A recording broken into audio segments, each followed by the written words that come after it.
Bonjour à tous, aujourd'hui nous parlerons des découvertes scientifiques et techniques et de l'urbanisme. Donc des innovations seront brevetées, elles influenceront l'industrie et donc les industriels pourront s'enrichir grâce à ces brevets. Donc nous avons la création d'acier en grande quantité qui influencera donc l'industrie sidérurgique, en Belgique notamment. Alors on peut construire grâce à cet acier de grandes charpentes pour les gares, avec des verrières. Les combles aussi peuvent être construits et ne pas brûler. Ces ouvriers intéresseront plus tard donc Constantin Meunier qui aura une vision très positive ou Zola qui lui aura une vision moins positive. On met au point des colorants aussi synthétiques, industriels, grâce à l'aniline.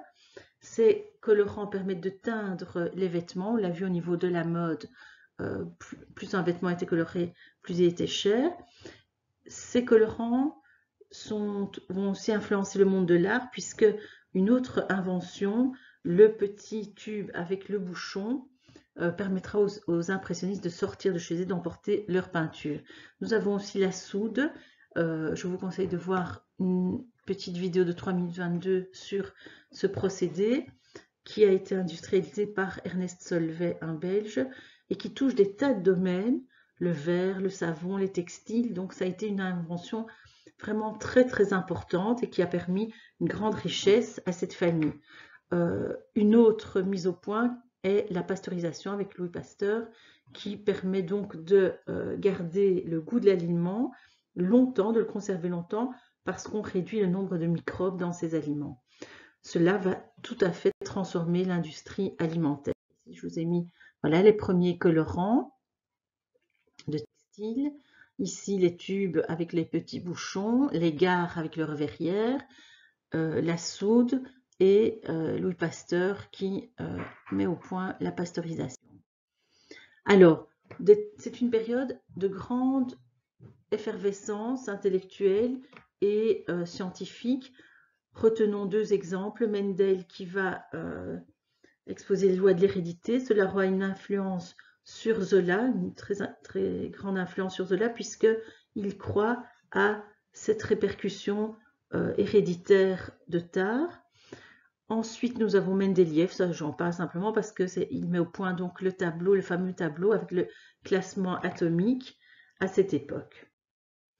Une autre figure emblématique de cette effervescence est Adolphe Sax, c'est un Dinantais qui était quelqu'un de très confiant, de sûr de lui, qui croit dans le progrès, dans cette moitié du 19e siècle. Voilà, il venait d'une famille où l'on fabriquait des instruments. Il s'acharne, il perfectionne des instruments et invente le saxophone en 1846, qui sera adopté par Berlioz et ensuite par le jazz. Voilà, il était vraiment doué pour jouer de cet instrument et d'autres instruments. Et donc, il sera professeur au Conservatoire de Paris. Il meurt malheureusement dans le dénuement. Alors, je vous conseille de regarder quelques minutes un concert de Manu Dibango, qui est un grand saxophoniste camerounais. C'est vraiment exceptionnel. Alors, au niveau de l'urbanisme et de l'architecture, nous avons déjà parlé du fait que Napoléon III avait confié au baron Haussmann la modernisation de Paris pour plus de sécurité, mieux contrôler Paris, plus d'hygiène, une modernité qui fait que dans les maisons, on a du gaz, pas dans toutes, le gaz et l'eau à l'étage, c'est noté, si on l'avait, mais les maisons devaient être reliées aux égouts. Un élément supplémentaire est l'homogénéisation de la ville. La ville doit présenter une homogénéité, c'est-à-dire que toutes les corniches seront construites de la même manière, les moulures de la même manière, les balcons de la même manière, pour que Paris, les rues de Paris, ressemblent à quelque chose d'homogène. Il y a deux vidéos très intéressantes où Laurent Deutsch explique l'architecture d'Haussmann à Stéphane Bern, et une autre un peu plus longue de 26 minutes où l'on voit donc différents aspects de cette architecture haussmannienne et notamment l'Opéra Garnier. C'est une très belle visite de l'Opéra de Paris. Voilà, donc des balcons filants sur une maison ou plusieurs. des refends. Le refend, c'est donc ce creusement, ce canal dans le revêtement en pierre d'une face extérieure. Donc, ça va simuler des joints. C'est comme s'il y avait c'est comme s'il y avait des joints, mais il n'y en a pas. On retrouve ça, par exemple, à Saint-Just-Neude aussi, rue Royale, sur des maisons du 19e.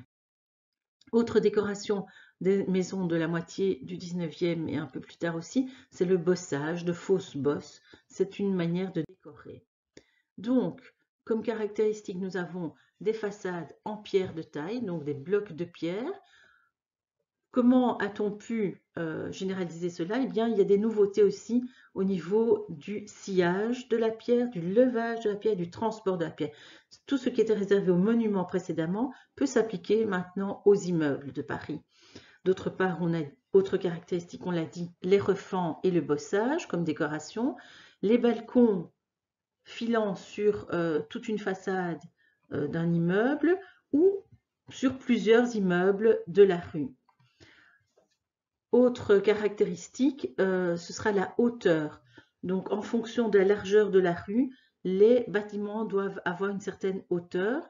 Et on en avait déjà parlé avec le père Goriot, les plus riches vivaient en bas et les moins aisés en haut. En bas, on devait monter moins d'escaliers et les plafonds étaient plus hauts. C'était un signe de richesse, mieux décoré aussi. Plus on montait, moins c'était décoré au niveau des moulures et moins les plafonds étaient hauts. Évidemment, on devait monter plus d'escaliers. C'était un signe de pauvreté. Alors, ce genre de bâtiment plaira, donnera une homogénéité à Paris, mais à un moment, comme c'est tellement détaillé, ce cahier des charges, donc ce qui est obligatoire, ce qui est à respecter, eh bien les architectes qui veulent créer sont mécontents.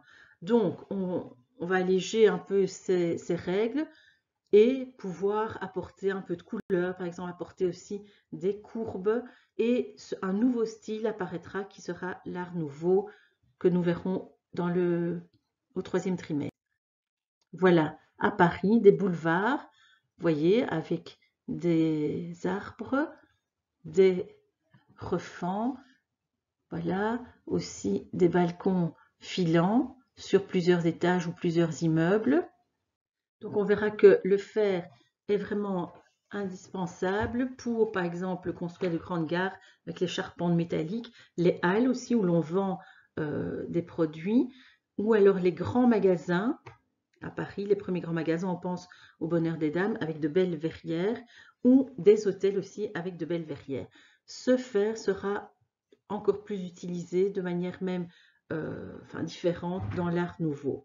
Aujourd'hui encore, on cherche des matériaux légers, résistants. Alors, en littérature, on voit justement tout ce petit monde lié à ces chantiers, que ce soit les architectes, les ingénieurs, les inventeurs, les entrepreneurs, les industriels de la sidérurgie ou de la cimenterie ou les banquiers.